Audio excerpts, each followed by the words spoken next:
I left everything upstairs here exactly as it was. I changed nothing up here. But with the new decorating mode, because to be completely honest here, this decorating mode is much better apart from the fact that you get stuck inside of the frame's head every time you activate it.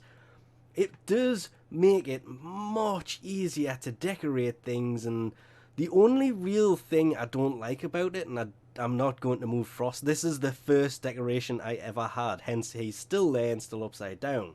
But if I just grab a random one, you can actually now place them in mid-air. The one thing I don't like is the fact that every time I pick something up, it ends up on that weird angle there, and I have to delete it and replace it to get it to go back. Whereas, as long as you don't place it, you can just put it away. But you can leave them floating in mid-air, which is the only thing I really don't like about this. But everything up here remained the same. Down here, and the reason I mentioned that whole placing things in mid-air is most of the things I have floating around in mid-air were attached to old machines that have been changed over time. They haven't been placed in mid-air because all of this is still pretty much exactly the same as it was. But after that, I was playing with the decorating mode because it is way better and started tearing down the wall of Ayatan sculptures that I've changed once. I just kept building onto it, and now it does look much better because I filled this hole at the back that I kept using to actually still get through there, despite the fact that they made it so you can't walk through them, which I loved even more because the wall served a purpose.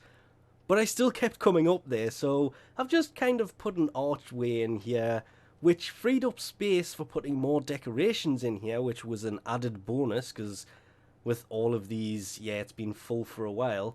But the rest of my Ayatan sculptures were in the personal quarters here on the table, and yeah, it looked horrible. I will agree with everybody there. So I just started playing with these figures, because you can put whatever frame you want, and this wasn't on purpose, but it looks like a 4v4 kind of. I say kind of because it doesn't really, because obviously there's no rounds being shot or anything else, but it kind of looks like a battle. Harrow, Valkyria. Ooh, I was going to say Anaris. That's not right. Ivora and Mesa versus, that's Mag Prime, Oberon Prime, Ember Prime, and Nova Prime, and I was just playing this was completely random and then ended up like this, hence Harrow's pointing out here somewhere, and Nova's doing pretty much the same thing. But I really kind of liked the way it turned out, so I thought, you know what, I'm just gonna leave that the way it is, and everything else in here with the random noggles on the shelves, random decorations on the shelves, and the carpet's blocking the view because it was just a view of space, unless you're in the void, or you can barely see it there. I'm actually floating outside the Kuva fortress because the endless Kuva missions have just arrived. Yep. This kind of threw all those Ayatan sculptures into my inventory again, and that's why they were there. I didn't want them there. So I had to do something with them. Helmut's room is still empty apart from the one random noggle that's on the door, because you can't get in there, even with the pink spot on my neck, which isn't finished yet. It will be going.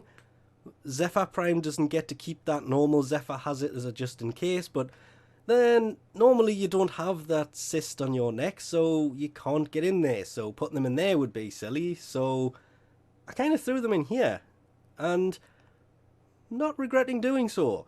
This is probably the first time I've actually put thought behind decorating the landing craft. Everything else, kind of random, but every single one of these is what was on that one table. That's more than I was using in the wall of Ayatan sculptures, because that big hole in there was only this few here. All the rest of these, I didn't realise how long I'd been letting the Ayatan sculptures build up to the point of throwing them on that table. Took less time than I thought it did, but that's a lot of Ayatan sculptures, and I don't hunt these things out. I may, once I've completed that little section there, actually go back to trading these for cover, because I don't have a cover.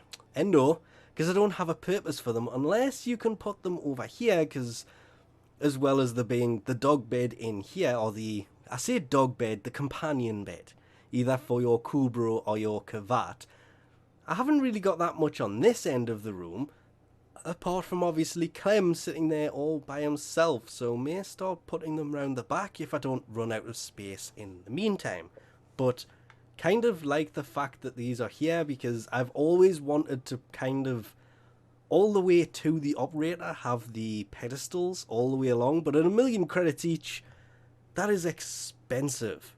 Whereas these things, you do one mission a week and you can get them. Okay, they don't all move unless you put the stars in, but eventually you just get sick of doing that every week, so you just leave them standing still instead of like the Wall of Ayatan sculptures, which pretty much every one of these moves, because these were the first ones I got. Not all of them, some of them don't. Most of them do though. So, just kind of a quick update that ended up being way longer than I was expecting. So, we'll leave this off here for now. Thanks for watching, and I'll catch yous next time.